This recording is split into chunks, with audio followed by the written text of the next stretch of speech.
अस्सलाम वालेकुम। मैं अब्दुर्रहमान आपसे बात कर रहा हूँ।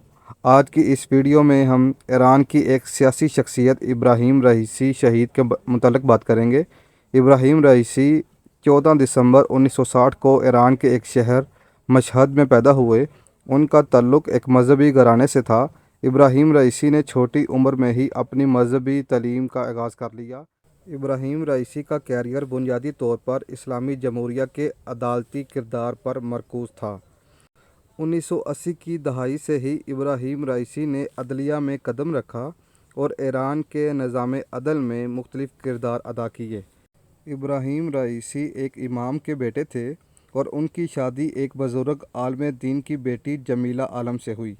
जमीला आलम एक मुमताज़ माहिर तालीम और तेहरान की शायद बहिश्ती यूनिवर्सिटी में प्रोफेसर थी। 1990 में वो तेहरान के डिप्टी प्रोसिक्यूटर बने और सियासी मुकदमात में अपनी शमूलियत की वजह से तवज्जो हासिल की।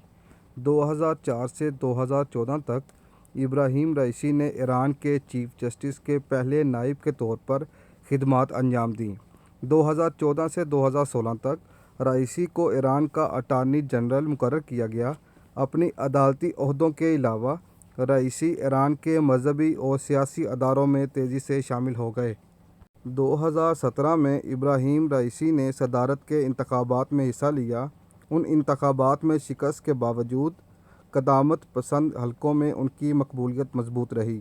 2021 में रईसी ने सदारती इंतखाबात में दोबारा हिस्सा लिया और इस बार उन्होंने फैसला कुन फतह हासिल की।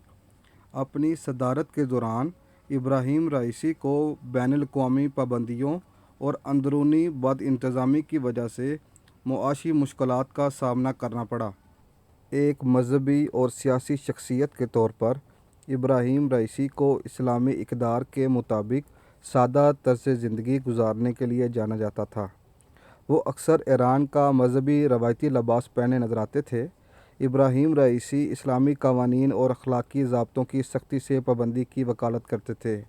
इब्राहिम रईसी ने 2023 में यूनाइटेड नेशन में भी इस्लामी इक़दार और मुस्लिम ममालिक के दरमियान यकजहती पर ज़ोर दिया।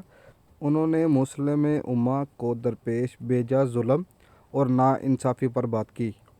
इब्राहिम रईसी 19 मई को अज़रबैजान एक डैम के इफ्तिताह की तकरीब के लिए गए। वहाँ इब्राहिम रईसी और अज़रबैजान के सदर ने डैम का इफ्तिताह किया। इफ्तिताही तकरीब के बाद इब्राहिम रईसी और उनके साथ मौजूद दीगर वज़रा ईरान वापसी के लिए निकले तो रास्ते में मौसम की ख़राबी की वजह से उनका हेलीकॉप्टर हादसे की नज़र हो गया। इस हादसे में इब्राहिम रईसी समेत दीगर अफराद भी शहीद हो गए। इन्ना लिल्लाहि व इन्ना इलैहि राजिऊन।